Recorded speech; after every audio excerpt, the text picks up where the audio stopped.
for the invitation to come visit with you today. We certainly appreciate your interest in what's going on in our community and want to share information. I'm sure by now you realize that Arkansas and Texas have a lot more in common than just a common border city, a common border, a common pipeline. We have a lot of the same common issues. Volunteers are so vitally important to protect the health of the community. Our first responders, we have to protect our protectors, and in the situation that occurred in Mayflower, our county-wide emergency response plan did not include information for the responders. They had no idea of what was in that pipeline or how to address it. With it being a weekend and a holiday, the response was fast, but it was, as so often we do, flexible and fluid. They had to make decisions as they proceeded versus having some sort of plan.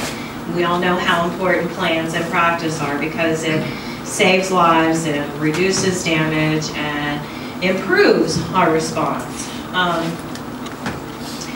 The Rural Volunteer Fire Department for the community of Mayflower was assisted in a timely manner by the hazardous materials response team from the nearby capital of Little Rock. They were not on site very long before Exxon did arrive, and they were also sent home. We had planned to show you a video stream of a number of photographs so that you could make some determinations from yourself from these photographs.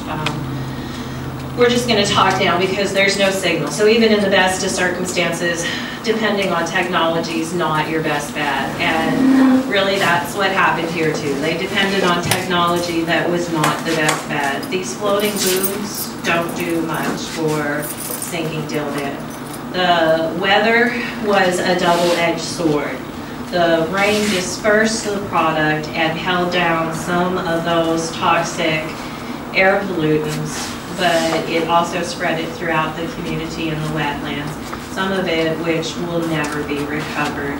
Although you might hear statements that Exxon has made, like all visible oil has been recovered, the way I address that is that if you put your hand over your eyes, all visible people in this room have left. And that's pretty much the way it is with the oil. There are continuing issues of concern with community health. I've brought two ladies with me that have been very outspoken and are true leaders in their community.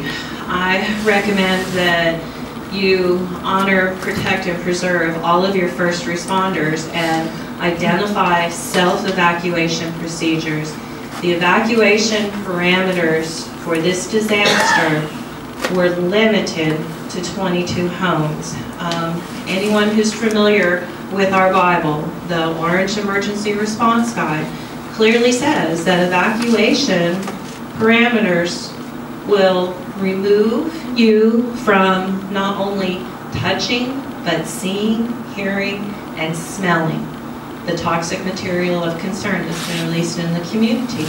This did not happen. Many homes that were closer to the rupture site were not evacuated. And as Ann will share her story, even when they called for information about whether or not is this a danger to myself and my family, they were told no, it was not. But as time progressed and illnesses become more significant, it's quite obvious that yes, if you were that proximate to not only the rupture site, but to the pathway of the spill, was run into the storm drains, was run across the highway, was very close to an elementary school. The school is still in session. Those children were not removed. A number of them were taken away by ambulance until the teacher said, hey, we can't do this. This is making us sick. There was no plan in place to try and address the issues for those sensitive populations. This is a community that's not much different from a lot of the communities around here. We have a high number of seniors who have retired. We have veterans, we have children, we have people that stay at home. If you leave the community to go to work, then your exposure is going to be less. But if you're there every day, all day, your exposures are going to be greater. one of our regular presenters. We've had town halls every 30 days since this has occurred to try and share information and bring the community together. Because if you're not a little tiny bit confused about this, you really should be. There's an overwhelming amount of information. A lot of it is contradictory. You'll see even just the amounts that were released into the community have a wide variation in the estimates. But through personal observation of the amount of soiled materials that were collected and removed and then illegally stored, this is one of the court battles that's going on, that we have had the support from our Attorney General and from Tim Griffin, our Congressman. Even that has been limited because they don't have the experience, the information that they need to make an adequate decision. And truly, your health is one of the most precious resources that you have, because without your health, it's difficult to be successful in your family, in your career, in education. And I just can't stress enough the importance of first responders and the ability to be aware of what's going on in your community. We've all heard the "if you see something, say something" beat into our heads probably more often than any of us want to. But seriously, if it hadn't been for a community resident that had noticed the pipeline rupture and been able to make the 911 call and to let them know, they wouldn't have known. There was a question earlier about these valves. Each valve is different. Some of them are the automatic valves where if there's a drop in pressure, they automatically close. Some of them are still the old-time manual. You have to go out and close them by hand. This pipeline runs through a vast area that is completely rural. It runs by our major water supply for our capital, our most dense population area. And this is what's caused the support from the Central Arkansas Water District and those of our elected officials that have chosen to get involved, is because of that concern to the water supply to our major population density area.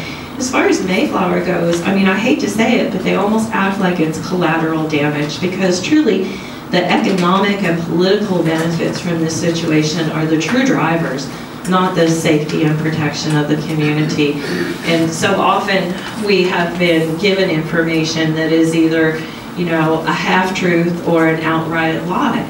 The oil is not gone. It is still there, and it will be there for many, I hate to say years to come, but unless they purposely take advantage of some of the newer, innovative technologies that have been shown to work in limited areas and then actually implement them, then there's no way that what they're doing now is going to have a long-lasting benefit. The wetlands have been contaminated, and once it gets taken up into the food supply, we have fish that we've seen with oiled gills and sores on their body. You saw pictures of the dead fish already. This is a major recreational area, and none of this information is being shared. People are still being told that everything's safe, even from the beginning. The information released to the community is that they had set an arbitrarily defined safety limit, and that had not been broached, so there was no concern for the community.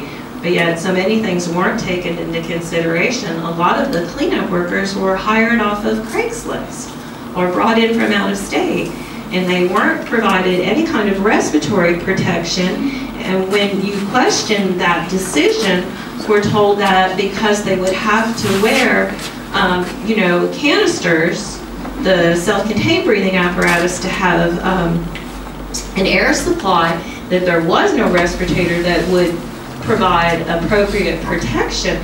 So that was just too much trouble, and it would scare the rest of the community. There were air quality readings that were taken that were upwind or at a distance from where the workers were. There were a number of readings that they actually had to relocate the workers temporarily. But for the community, There was no air modeling done, so wind, speed, direction, humidity, none of those things were taken into consideration when they had single-placed monitors that monitored on a very coarse level. They didn't monitor at a level where, or for all the total toxic compounds. As part of the community coalition that I participate in, we have received training and equipment through the Bucket Brigade Foundation. So we were already set up to be able to do air quality testing in the neighborhood. And one of our members happened to be there the day after the rupture and took a sample that did come back for over 30 hazardous air pollutants. So when they tell you that their readings show no levels of concern, the way I like to describe that is that if you set a net to capture an elephant, but yet a mouse can be dangerous for you, that mouse is going to run right through the net. And that's basically what it was with the air quality monitoring, that they monitored for very few toxic air components, and they monitored at a level, the parts per million versus the parts per billion that we know have chronic effects, and then told everybody, well, it was non-detect. So it doesn't mean it's not there, it just means that that net set for elephants didn't catch it. So I'm sorry that the photos aren't here for you.